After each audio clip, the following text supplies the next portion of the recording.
Y acá trae una anécdota del Baal Shem Tov, trae el Hayom Yom, trae el Rebbe de Hayom Yom, con una enseñanza maravillosa. Un residente de Medjugorje es la ciudad donde vivía el Baal Shem Tov,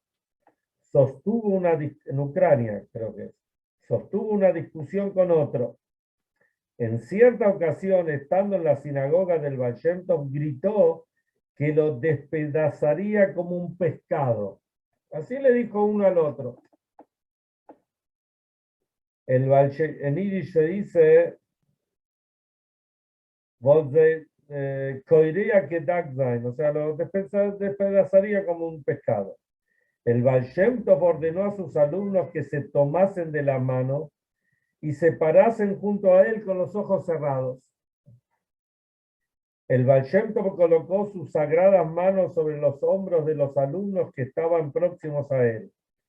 Súbitamente los discípulos comenzaron a gritar aterrorizados.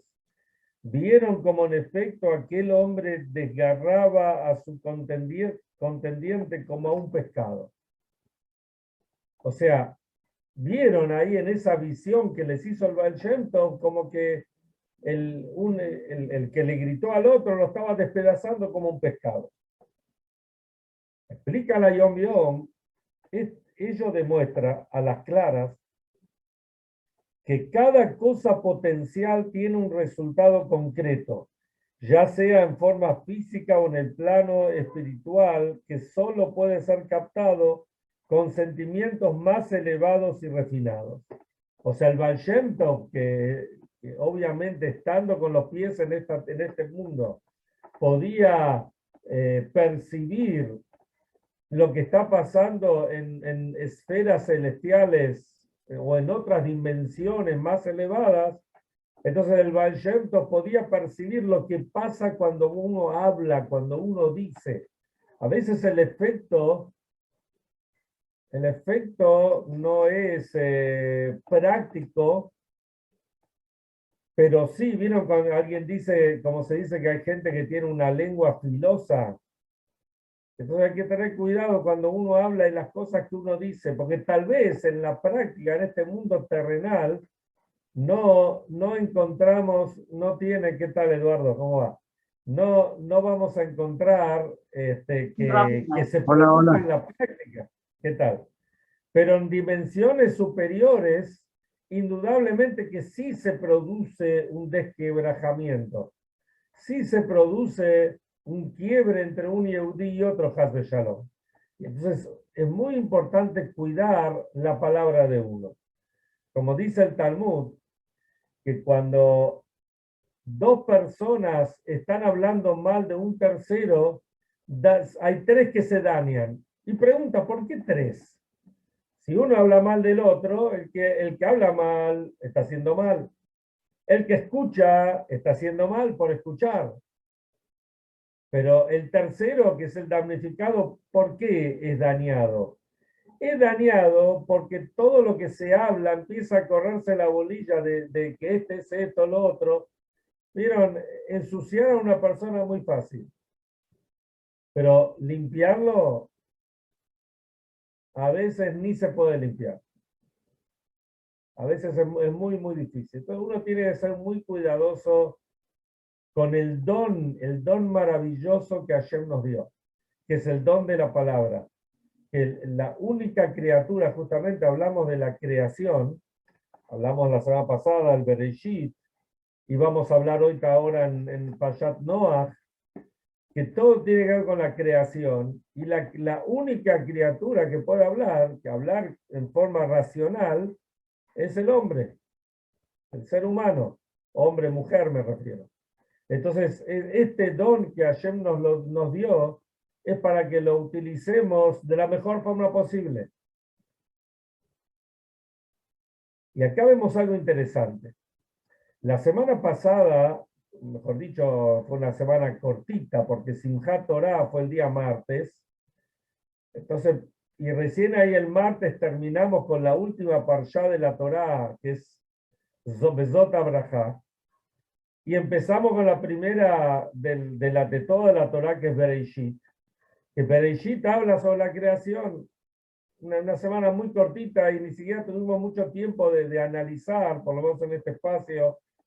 Espero que cada uno por su lado haya leído y haya tratado de vivir con Payat Bereshit. Pero como sea, Bereshit por lo general es una payá que no tenemos tanto tiempo de profundizar en ella. La segunda semana leemos la payá de Noah. Pero acá viene algo que tal vez no se le presta mucha atención, pero que también tiene que ver con la creación.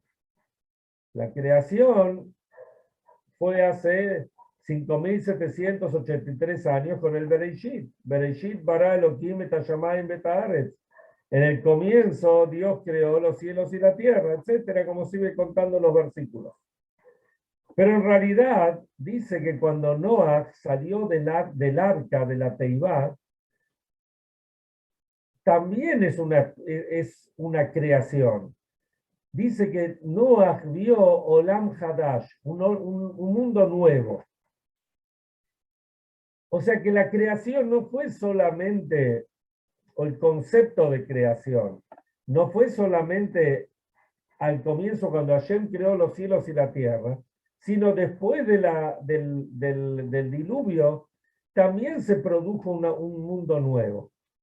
En realidad, como ya hemos hablado otras veces, ya que hablamos antes del Baal Shem Tov, el Baal Shem Tov que toma un versículo de Teilim, que la palabra de Dios siempre se encuentra firme en los cielos, o sea que Hashem está creando, y esto lo trae el Alter Rebbe en el Tania, al comienzo de la segunda parte del Shara y Hut Aimuná, y ahí trae claramente, explica que la palabra de Hashem está permanentemente pronunciando las palabras de la creación.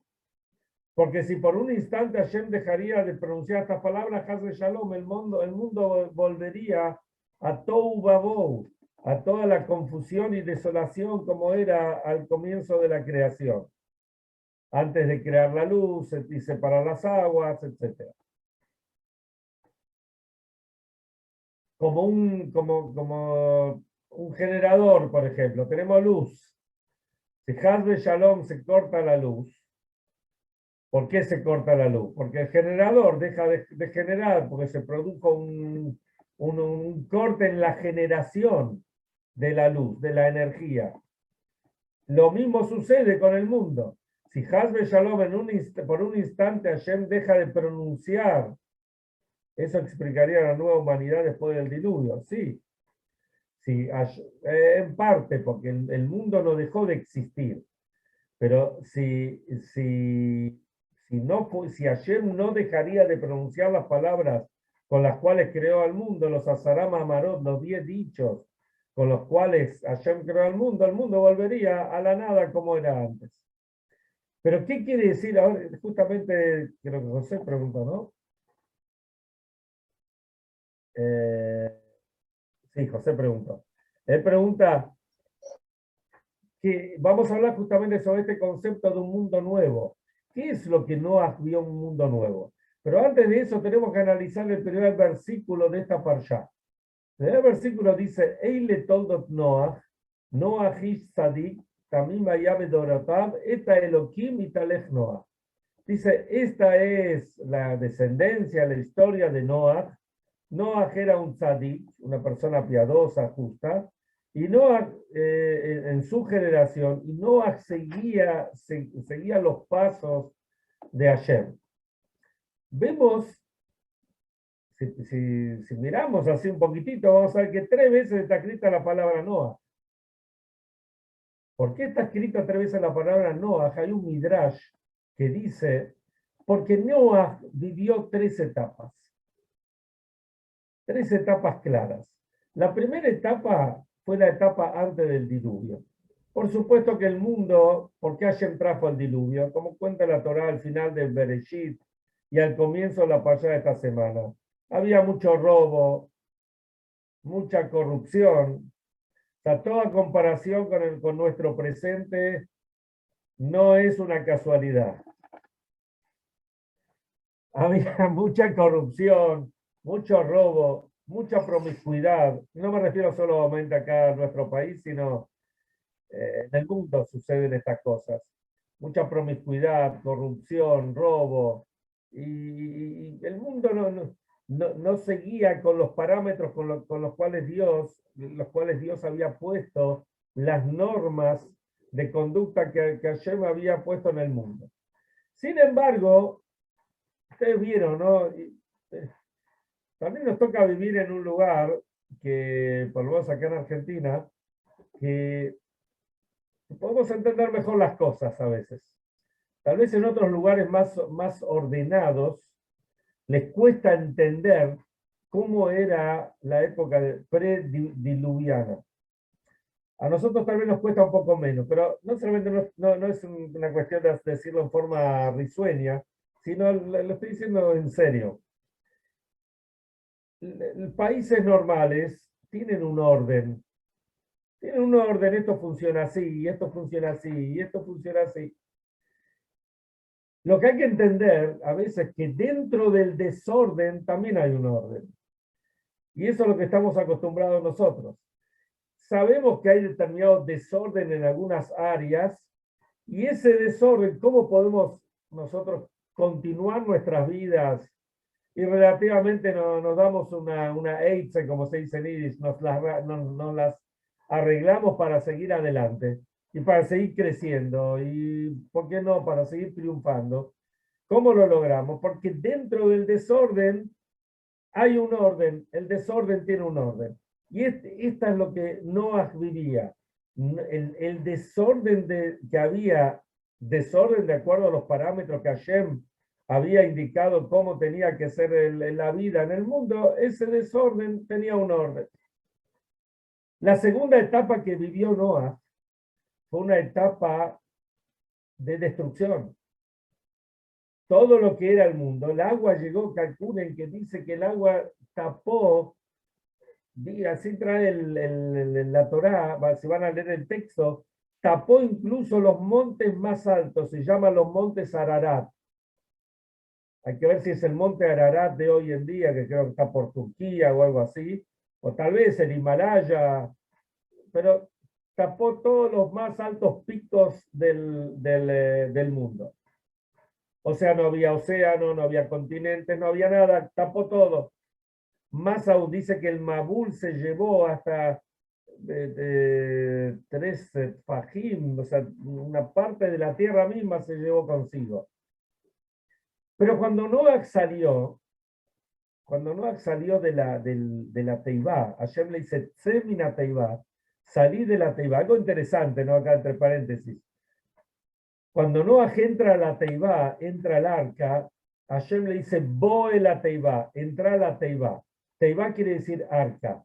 Teibá también quiere decir en hebreo palabra. Dice el Baal Shem Tov, entra dentro de las, ¿te querés salvar? Entra dentro de las palabras de la Torá y la Tefilá. Eso es lo que te va a salvar. No busques otra cosa. ¿Está bien? Y de hecho no vemos que Noah, durante el diluvio duró, el agua cayó 40 días y 40 noches, pero hasta que se estabilizó y empezó a bajar el agua fue un ciclo de un año. No vemos que Noah se haya deprimido. Al contrario, tenía mucho trabajo, él tenía que atender a todos los animalitos que estaban en el segundo piso. La Teibá tenía 3 pisos, el piso superior era para la familia, Noah y su familia, eran 8 personas. Noah, su esposa, sus 3 hijos y las 3 nueras. En el piso intermedio estaban todos los animalitos, estaban todos los compartimientos. Y en el piso inferior estaba la basura. Noah tenía que ocuparse de cada uno de los animalitos. Cuenta un midrash que un día se demoró y le llevó tarde la comida al león y el león lo arañó y empezó a sangrar Noah. O sea, tenía mucho trabajo, no tenía tiempo de deprimirse ni nada. Pero imagínense cuando él salió. Cuando Noah sale de la Teibá, podría haber dicho, también Hashem le dice, bueno, llegó el momento de salir. Está toda la historia que mandó al cuervo, perdón, después mandó la palomita, y la palomita volvió, y después volvió con una hojita de olivo, y después no volvió. Ahí Noah supo que ya podía salir. Pero cuando sale, él podría haber dicho que esto es un desastre. esto es una barbaridad. ¿Cómo vamos a seguir acá adelante? No quedó nada, no quedó, había un mundo, no sé cuánta gente vivía en ese mundo, en ese momento. Pero de lo que había no quedó nada, estaban ellos 8 solos, ¿no es cierto? Sin embargo, dice, Noah vio un Olam Hadash, un mundo nuevo. Noah dijo, esto es una oportunidad. De acá en adelante tenemos que formar, si Hashem me eligió a mí con mi familia para ser los que impulsen esta nueva etapa del mundo, de la humanidad, bueno, nosotros somos los que tenemos que hacerlo. Y fíjense qué interesante. Nosotros todos los que estamos acá, más o menos, somos la generación post de la Segunda Guerra Mundial. Y nosotros hemos visto muchos sobrevivientes del Holocausto. Nosotros todavía vimos. Ya nuestros hijos o nuestros nietos, no sé si van a alcanzar a ver algunos sobrevivientes. Nosotros, Baruch Hashem, tuvimos la oportunidad de ver y escucharlos y percibir y emocionarnos y reírnos con toda esta gente.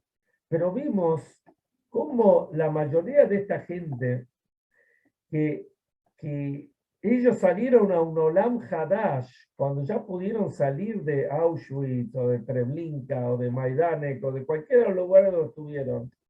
Y así también aquellos, porque estamos hablando de nuestra generación, aquellos que salieron del comunismo en Rusia, que tuvieron la posibilidad de salir de Siberia, de los lugares donde los mandaban, ellos, no vimos que ellos salieron y salieron deprimidos. Todo lo contrario, la mayoría de esta gente formó sus familias, hijos, nietos, bisnietos, pero no solamente formaron la familia, sino que hicieron empresas, muchos se hicieron profesionales, muchos se hicieron empresarios y por lo general fueron exitosos. Le fue muy bien, Baruch Hashem. O sea que ellos no se tiraron abajo, ellos hicieron lo mismo que hizo Noah, ellos vieron un Olam Hadash, ellos entendieron de que si Hashem les dio la posibilidad de salir y estar con vida, mirando para atrás, es un desastre, es una desgracia, ¿quién quedó? Por ahí casi nadie quedó de muchas familias. Pero mirando hacia adelante había un Olam Hadash, había un mundo nuevo. Y a eso aspiraron y hoy somos testigos que lo lograron. Porque vamos por todo el mundo y ¿qué salió de todos ellos? Hay instituciones judías por todos lados. Ni que hablar en Israel. Israel es una maravilla, es algo increíble. En tan poco tiempo lo que se logró, lo que es.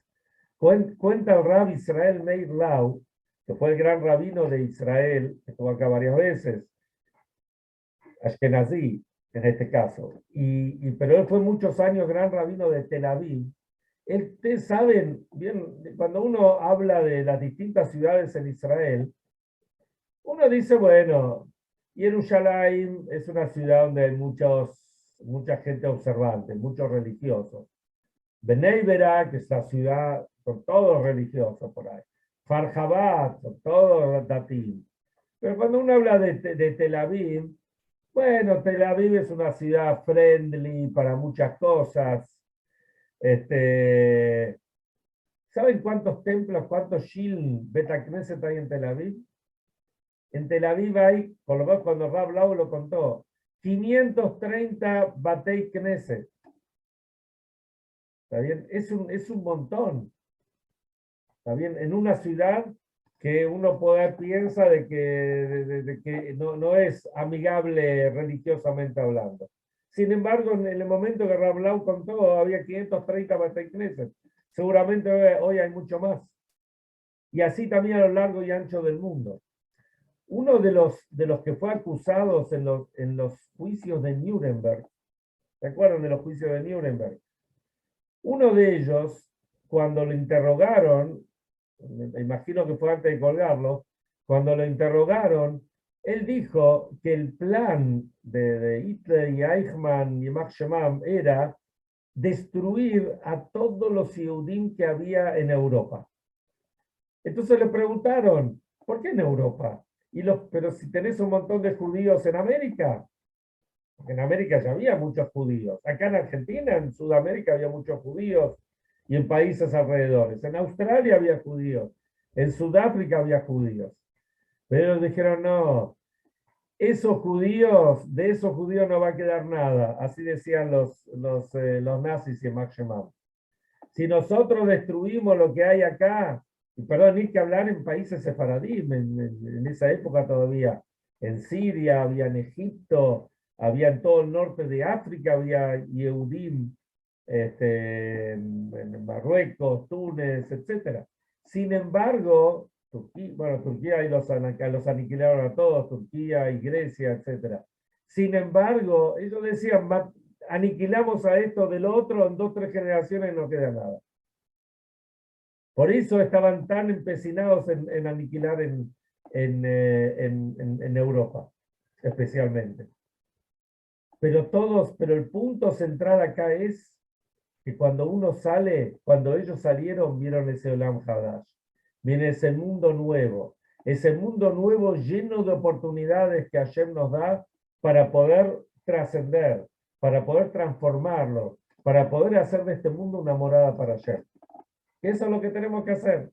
Esto era Noah. Después de Noah vino Abraham Avinu. Ya vamos a hablar la semana que viene, si Dios quiere, de Abraham Avinu, el primer Yehudí. ¿No es cierto? Noah que estaba más metido dentro de sí mismo. Cuando le preguntaban, él contaba lo que va a pasar, cómo son las cosas. Abraham Avinu ya salía a hacer mitzvot, a hacer las campañas, a poner, avisarle a la gente que existe Hashem, etc. Pero eso lo dejamos para la semana que viene. Como la famosa historia, que ya contamos varias veces, pero simplemente la necidad, el punto, de que cuando había una convención de mujeres de Chabad en Detroit, era en invierno, y querían volver las mujeres para Shabbat, y hubo una tormenta de nieve y no pudieron, se suspendió el vuelo, o se demoró el vuelo, entonces pidieron una braja al Rebbe, y le mandaron así al Rebbe, we are stuck in Detroit. We are stuck. Estamos clavados en Detroit.